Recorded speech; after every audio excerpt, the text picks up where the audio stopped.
Gracias, y aquí estamos. Sí, como bien decías, Tomás, es la batalla de vuelta obligado. Este es un lugar importantísimo, histórico, porque este fue el primer parlamento. Aquí juró el primer presidente de la Argentina, Bernardino Rivadavia. Nos acompaña, bueno, ¿cómo podemos presentarlo, don Pacho Donel? ¿Cómo le va? Buenas noches. ¿Qué dice? ¿Cómo le va? Bueno, preguntarle porque estamos buscando la explicación histórica de este feriado. 1845, la batalla de vuelta obligado, sabemos lo de las cadenas, nos acordamos de lo de Mansilla, del colegio, pero miremoslo, ¿no? Estas son las cadenas auténticas que están en el Museo de Luján. Y esto es interesante porque estas son las bombas argentinas. Los invasores, es decir, las potencias inglesa y francesa, traían bombas de explosión. Es decir, cosa que ahora nos parece natural que una bomba explote. Eran las bombas Paysar que se estrenaban.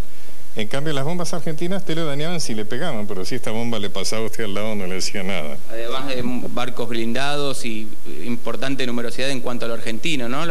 Tenían cohetes, por ejemplo. Venían con la primera cohetería bélica, que eran los cohetes con greve, con cañones de 80 pulgadas de boca. Los argentinos teníamos los más grandes y algunos de 24. Cañones estriados, o sea, la diferencia era extraordinaria. Por eso hubo muchas más bajas del lado patriota que del lado de los invasores, a pesar de lo cual no pudieron cumplir con el objetivo que traían. Recordemos que los invasores continúan camino hacia el norte, pero no reciben el apoyo de las provincias, por lo menos en Entre Ríos, sí, allí en Corrientes, continúan camino hacia el Paraguay, pero bueno, de alguna manera... Se había despertado un espíritu muy americanista, o sea, ellos habían hecho un preacuerdo con el dictador Francia paraguayo, para el algodón paraguayo que los ingleses necesitaban para sus hilanderías, pero se despertó un espíritu americanista al ver que un país pobre, lejano, aislado, desarmado básicamente, tenía el coraje de enfrentar a los grandes. Es como si hoy nos invadieran Estados Unidos e Inglaterra igual, y sin embargo nuestros antepasados, con la ominosa circunstancia de que ellos fueron apoyados por muchos argentinos, que con tal de desalojar a Rosas y a los sectores populares del gobierno,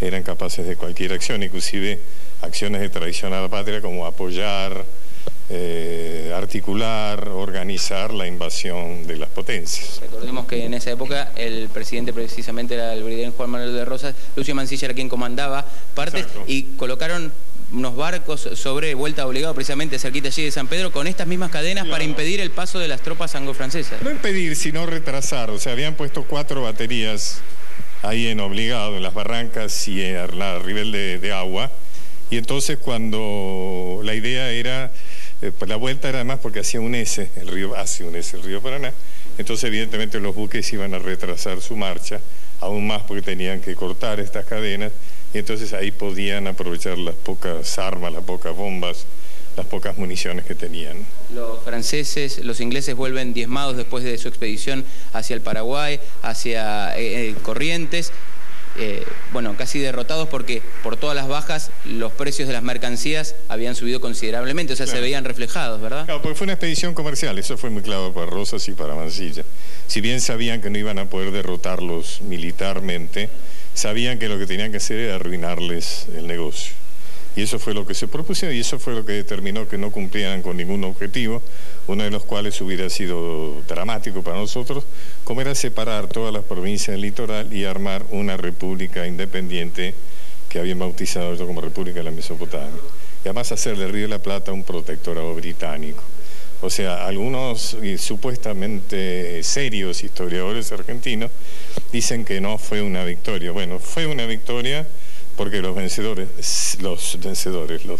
invasores se rindieron, firmaron la capitulación y además no cumplieron con ninguno de los objetivos. O sea que los vencedores de nada, ¿no es cierto? Realmente fue extraordinario, como con astucia y mucho patriotismo y mucho coraje. Y por eso es que es una historia tan oculta, a pesar de que es la máxima epopeya argentina, junto con el cruce de los Andes, es porque lo que escribieron la historia los unitarios eran los que estaban a favor de la invasión. Gracias, Pacho, lo dejamos que entre al acto. Muy amable. Gracias. Tomás, regresa.